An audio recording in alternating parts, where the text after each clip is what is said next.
Hello everyone, welcome back to another episode of GeoPod. I'm your host, Dylan Woods. There's a lot to discuss today pertaining to the ongoing developments within the geopolitical sphere. As always, I'm going to try to do my best to give you guys my 2 cents about some of the most noteworthy developments, let's say, that have occurred over the course of the past week. So this is going to be another general episode. I haven't done a strategy breakdown, at least not this week. I might do another one in the coming week, depending on how certain developments play out. So you all stay tuned for that. But without further ado, let's delve into this one today. Let's start in the Ukrainian theater. I feel like it's been a while since I've talked about Ukraine. And the reason why that is because the situation there is still more or less an impasse, a status quo, let's say, as of this particular moment in time. However, over the course of the past few months, we have seen a significant increase in Ukrainian triumphs and successes. Not just with its long-range strike campaign, but also within theater itself.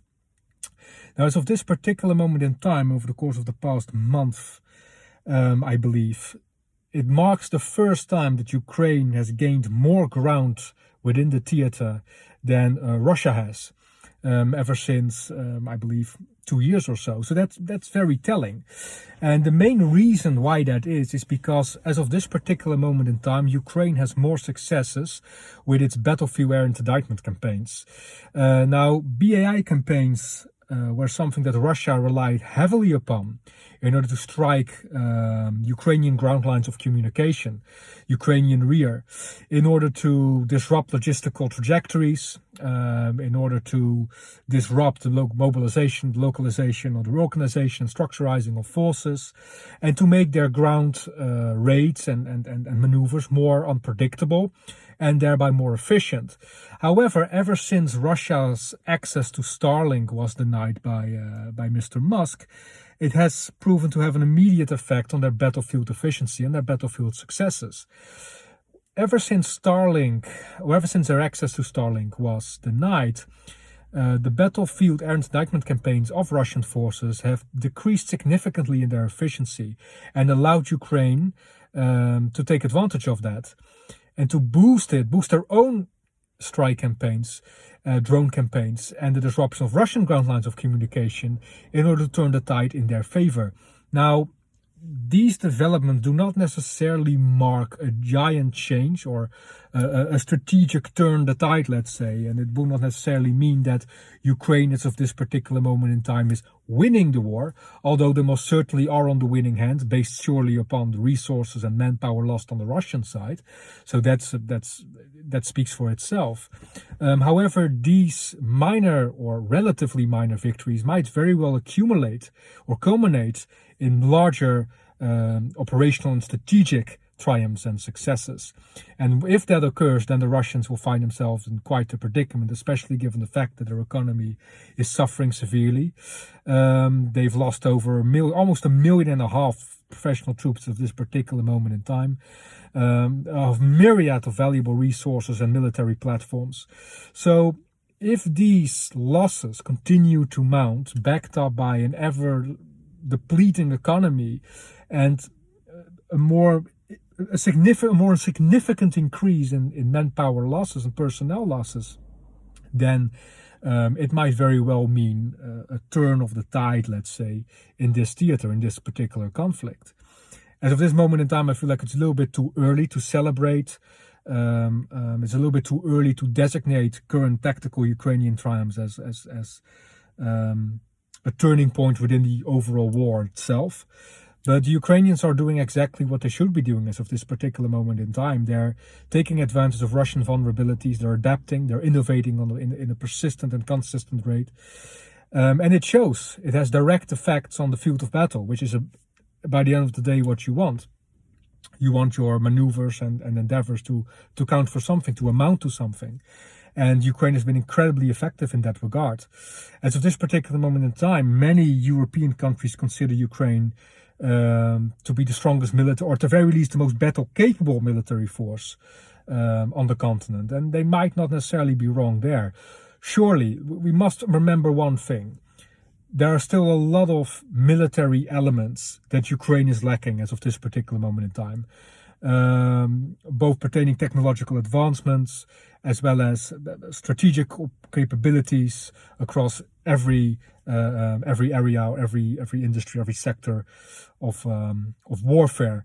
However, that being said, what they can do and what they are able to do and what they have been able to do over the course of the past years, they have been able to do with such efficiency that in modern warfare, it's very difficult to find a party that has enjoyed similar successes with such consistency. One might say Israel, and that's pretty much out of the top of my head the only country that can really challenge Ukraine in that endeavor. So yeah, Ukraine's military is continuously adapting, it's continuously growing, it's continuously advancing and enhancing itself. And that's what you want if you are NATO, if you're the European Union in general. That's what you want. You want a capable Ukraine. You want a strong, militarily strong Ukraine. Which will pose as the greatest deterrent to Russia. The more losses Ukraine is able to inflict on Russia's military apparatus, the lesser the chance that Russia will feel bold enough to initiate a campaign against NATO itself.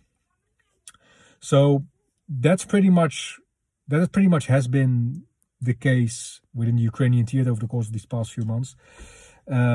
More rapid Ukrainian advancements, more ground gained as opposed to the Russian side, and ever mounting Russian losses.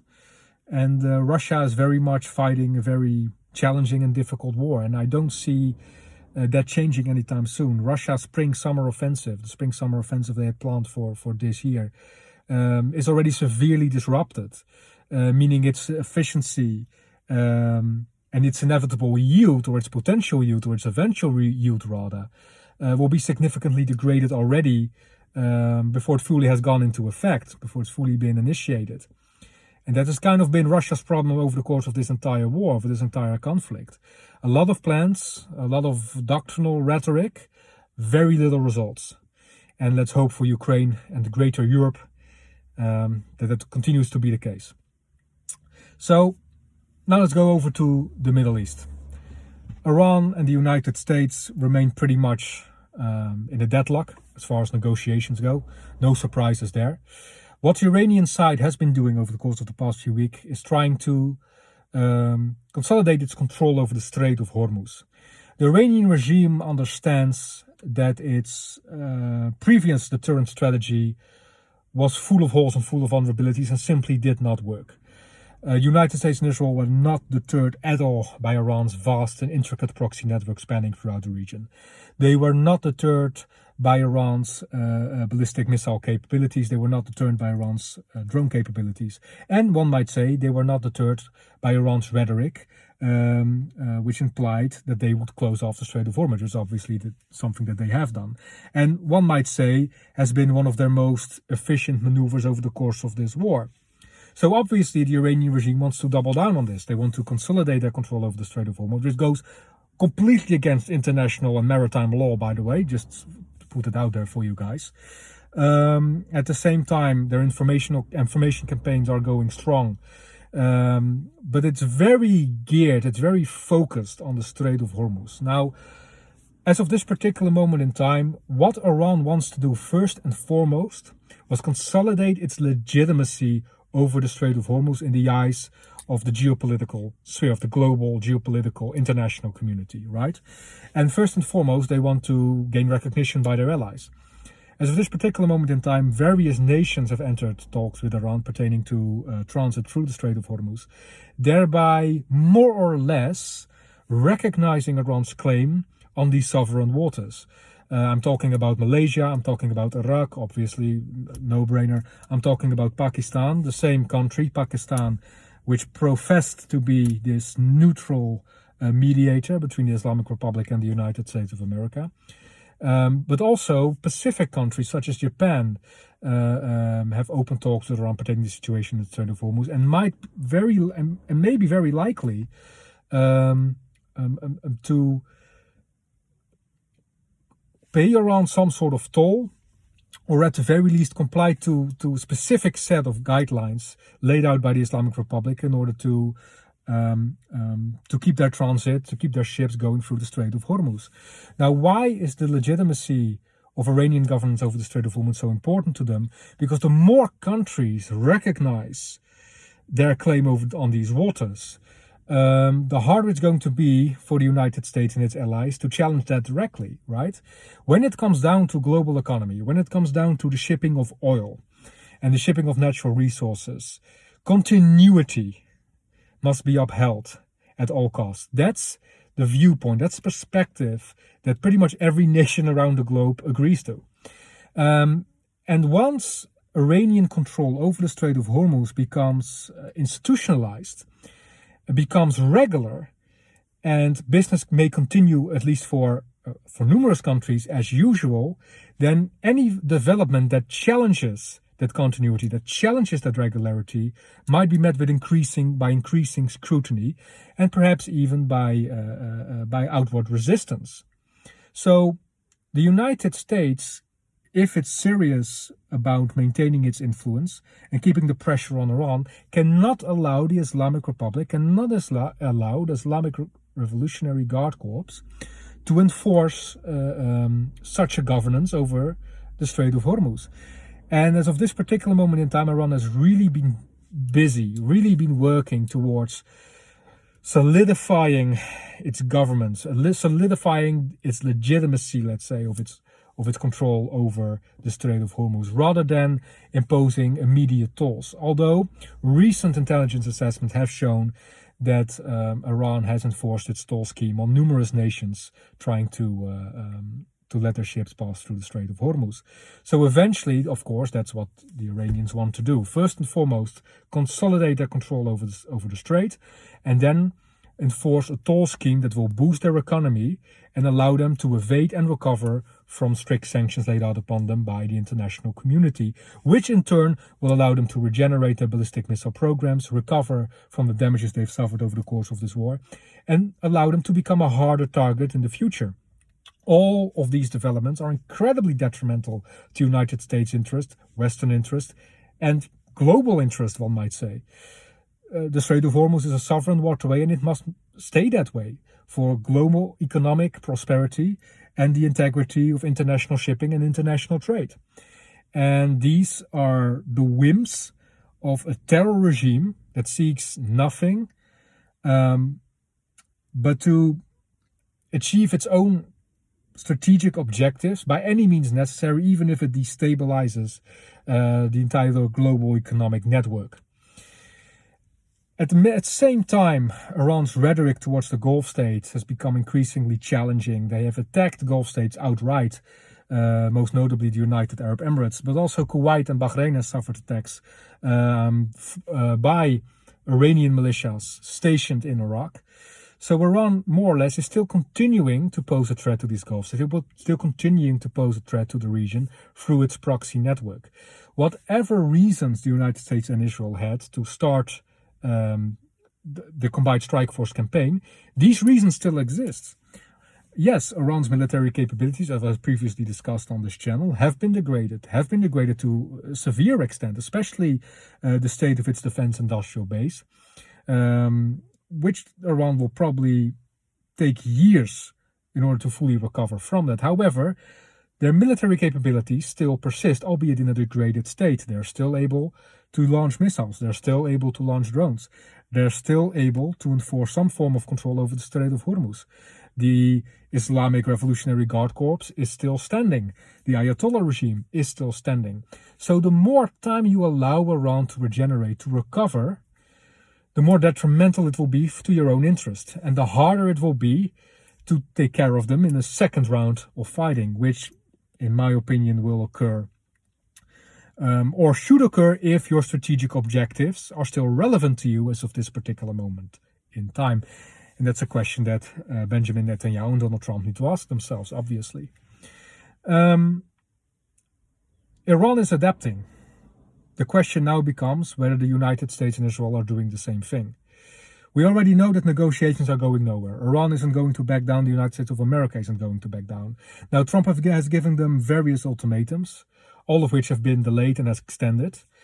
So the more times he does this, the more credibility he will lose in the face of not just his adversaries, but also of his allies in the region.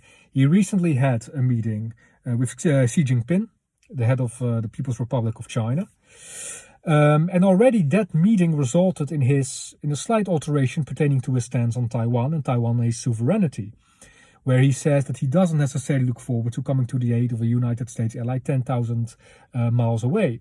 Although that scenario will certainly be a doom scenario, let's say, and it will certainly not be in the best case of anyone if a war between Taiwan and China breaks out. However, that kind of rhetoric will cause doubt upon your allies within the region. It will degrade and to a certain degree besmirch your standing as a security provider, not just for your allies within the Pacific, but for your allies across the globe in general. And that's something that Donald Trump has been quite callous with and quite careless with ever since he assumed office. Obviously, we know from previous experiences with the Trump administrations that political and diplomatic tact isn't necessarily his strong suit, and it once again showed over the course of the past few days. Now, speaking about the Pacific theater, Taiwan has made a very bold move by forwardly deploying its HIMARS systems to the islands close to the Chinese coast, in particularly the Dongjin and the Penghu Islands. These islands are both very close to the Chinese mainland. And what it does is Taiwan sends a very clear message to the People's Republic of China, and that is that every planned amphibious invasion will be met with severe resistance from the Taiwanese side. Taiwanese HIMARS capabilities will be one of the pillars of their resistance against any potential or eventual Chinese invasion. So by forwardly deploying those systems, they show their capabilities of striking not just any invasion force that's planning to land on their shores, but also Chinese ports and Chinese military assets and infrastructure on the Chinese mainland. Now, obviously, this changes the threat landscape for China to a certain extent, because now you need to be worried about your divisions and your brigades being struck before they even enter waters, let alone before they even enter Taiwanese shores. So this is all part of a broader Taiwanese strategy to bolster their deterrence in face of a potential or eventual Chinese invasion. Previously on this channel, I've outlined the special warfare budget that will prove to be the most essential pillar in Taiwan's ability to resist, deter, and or defend against any Chinese aggression in the future. But it also has to do not just with budgeting and not just with blunt rhetoric, but also with boldness. Fortune favors the bold is an ancient quote that still holds up today, and even in today's especially in today's geopolitical environment. What Taiwan shows by forwardly deploying these HIMARS systems is that they are serious about resisting, not just defending, but perhaps taking preemptive action against the People's Republic of China itself should the need arise. And I very much like that mindset, and as I've previously said before, it's a mindset that currently we in the West severely lack, and I'm afraid that we might pay the price for that sooner rather than later. So Taiwan is bolstering not just its military and defensive capabilities, but also its rhetoric and also its overall strategic posture, which is very important, right? China is mapping out the landscape. China is looking for vulnerabilities. And the less vulnerabilities you show, and even if you have current vulnerabilities, the more you mask it with boldness and sturdiness and steadfastness, the less likely China will be able to take clear advantage of that. And the more effective your deterrence will be on the long run. Now, will that necessarily deter China as a whole from either planning or eventually initiating a military campaign against Taiwan? No. However, it's a step in the right direction. And I like Taiwan's mindset, I like Taiwan's posture, and I hope that they will increase and move forward on that going forward into the future. So this has just been my 2 cents pertaining on what has happened within the geopolitical landscape over the course of the past week. A lot of things are still uncertain. The Ukrainian theater, once in a while I might come back to it, discuss some of the latest developments, but that war will last for quite some time. And unless a real massive development occurs, I probably won't be talking about it too much because, and this applies to either side, whatever advantage either side has gained or is currently trying to gain will prove to be minimal in the greater scheme of things. So unless a development occurs that impacts the greater scheme of things, I will probably put the Ukrainian theater on the shelf for this particular moment in time. I will try to discuss more subjects pertaining to the growing security threats within the Pacific, particularly the threats posed against the Philippines, Japan and Taiwan. As well as obviously the ongoing developments within the Middle East, which is something that is very close to my heart, that I have a lot of interest in. So I'm going to discuss more topics pertaining to those developments and pertaining to the current situations currently going on within that specific theater. The Iranian theater, as of this particular moment in time, remains in an impasse. That might continue at least for a couple more days. But at one point in time, Donald Trump will probably have enough, and it's very likely that resumption of military activities will be the direct result of that. So I hope you all stay tuned. If any significant developments occur across any theater, I'll be sure to discuss them here on this channel. As I've said before, I aim to do another strategy breakdown next week, around midweek, I believe, for you guys, just to give you guys a little bit different content. I'm still trying to figure out ways to improve my content in general.